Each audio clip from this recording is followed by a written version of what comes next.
So if you're in B2B marketing, you've heard it a million times, right? Your world is completely different from the consumer space. It's all about logic, specs, and appealing to a totally rational buyer. But what if what if it's just wrong? Today we are going to dive into a completely different playbook. And you know where the inspiration comes from? Not some business guru, but from the company that literally invented binge watching.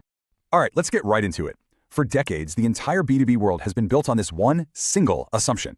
It's a piece of conventional wisdom that has dictated everything from sales decks to ad campaigns. You know the idea. A business buying $1 million software suite is going to make its decision based purely on features, benefits, and ROI. It's this calculated, objective choice made by some faceless committee that's designed specifically to take all the emotion out of the equation. But here's the catch. Behind every job title, every department, and every single purchase order is a person. And it turns out, people don't just switch off their emotions the second they walk into the office. In fact, research from B2B International uncovered something that completely flips this old model on its head. This is the number that changes everything. 56%. I mean, think about that. More than half. It's a figure that seems kind of crazy when we're talking about enterprise software or heavy machinery. So what on earth does it represent? That's right. When two suppliers are neck and neck on price and features, the final choice, the one that actually wins the contract, is driven by feeling. Just let that sink in. If you're only appealing to logic, you're ignoring the single biggest factor in the final decision. You're basically leaving the win up to a coin toss. Okay, so if emotion is the real key, where do we learn how to master it? Well, the answer might actually surprise you. Yep, we're talking about Netflix, a company that has built an absolute empire, not just on great content, but on an obsessive, data-driven understanding of human behavior and engagement. This quote says it all. Their one goal is what makes them the perfect case study for us. Netflix has perfected the art of keeping you hooked, of making you feel completely understood, and of encouraging you to consume more and more. These are the exact skills B2B marketers need to win in this new emotion-driven world. So let's get practical. Lesson number 1 is all about moving from broadcasting to narrowcasting, using data to create an experience that feels like it was made just for one person. This is a huge shift in mindset. The old way was like shouting your message with a megaphone to the biggest crowd you could find. Netflix, on the other hand, realized it's way more powerful to whisper the perfect message to a small, passionate community, or even just one individual. They're using data not just to find eyeballs, but to actually influence behavior. The launch of House of Cards is the absolute masterclass here. They didn't just guess it would be a hit. They looked at their data and saw this huge overlap between fans of David Fincher's movies and fans of Kevin Spacey. So what they do? They made 10 different trailers. If you watched a lot of political dramas, you saw one version. If you were a fan of shows with strong female leads, you saw a totally different one. It was hyper-personalization on a massive scale. So the lesson for B2B is this: stop creating one-size-fits-all content. And look, you don't need Netflix's budget. Just start by looking at your own data. What blog posts get the most love? What questions do prospects always ask on sales calls? Use that intel to tailor your case studies, your webinars, and your messaging to speak directly to those real-world needs. Now that you've personalized the message, it's time for lesson 2. Because once you know exactly who you're talking to, you have to give them something worth their time, and a lot of it.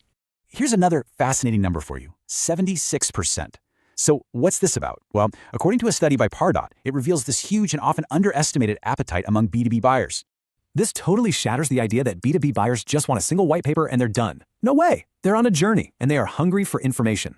They might want a short video at the beginning, then a deep dive case study in the middle, and finally, detailed technical specs at the end. They want to binge on information, but they want to do it on their own terms. So how do you actually build this bingeable content library? Well, this 5-step process inspired by the Netflix model is your roadmap. It starts with data, not just your gut feelings. It means you got to remember that B2B doesn't have to be boring. You're marketing to humans. You have to obsess over quality. You have to produce content consistently, and you need someone in charge to keep the whole machine running. It's about building a real content library, not just one-off campaign. Our third lesson takes us beyond just marketing and into the entire customer experience. Because engagement isn't a one-time thing, it's a long-term relationship. Great content gets them in the door, but a great experience is what makes them stay for the long haul. And mastering that journey starts with mapping it out. This is where something called customer journey mapping comes in. It's a super powerful exercise where you literally try to walk in your client's shoes from their very first Google search to their 100th support ticket. It helps you find all those hidden friction points, like a confusing invoice or a slow onboarding process, that create those negative emotions we want to avoid. And this is where we can learn another powerful lesson from the streaming world: how to handle churn. You know, when a Netflix user cancels, their data is saved for 10 months, making it super easy to come back. In B2B, the stakes are way higher. A client's business might hit a rough patch. If your only options are full price or goodbye, you're going to lose them. Offering the flexibility to pause or customize a plan isn't a sign of weakness. It's a powerful retention tool that builds incredible loyalty. And all of this brings us to our final and maybe most important lesson. All of these tactics, the personalization, the content, the flexibility, they're really just tools to achieve one thing: a genuine human connection.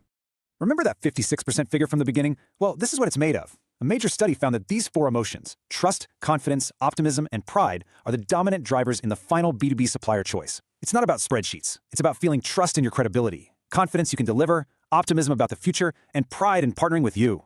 And these feelings aren't just random. You can actively cultivate them. You build trust by just being reliable, by doing what you say you're going to do. You build confidence with your reputation and by proving you can solve their toughest problems. Optimism comes from sharing your expertise and showing them a better future. And pride? That comes when you're proactive and you make your client look like an absolute hero inside their own organization. So really, what this all boils down to is pretty simple. We have to stop treating B2B and B2C marketing like they're two different species. As this quote from the Forbes Agency Council points out, storytelling and emotional appeal aren't just for consumers, they're for people. And B2B buyers are people first, always. And that leaves us with one last thing to think about. I want you to take a hard look at your own marketing. Read your website, watch your videos, review your sales decks. Are they speaking to a faceless corporation, or are they speaking to the ambitious, hopeful, and sometimes pretty anxious human beings who work there? Answering that question honestly might just change everything.